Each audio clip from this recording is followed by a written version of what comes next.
গাছ তো আমি বরাবরই ভীষণ ভালোবাসি, কিন্তু ভাগ্যবশত যে নিজের বাড়িতে থাকি না বলে আমার আর এত এত গাছ লাগানো হয় না। সে এক কথা আলাদা, কিন্তু ভাগ্য করে আমার কাছে নিজের একটা গাছ এসেছে। ওই যে বললাম যে আমার কর্তামশাই আমাকে একটা গাছ গিফট করেছে, গোলাপ ফুলের গাছ।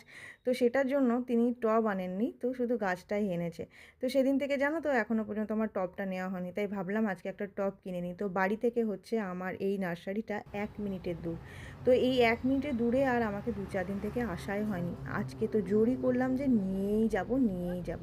বাবা, টব কিনতে গিয়ে এটার দাম হাই ফাই একদম পুরো। কোনো রকম করে দামাদামি করলাম। আমি খুব একটা দামাদামি করতে পারি না, তবে যেটুকু পেরেছি সেটুকুই অনেক।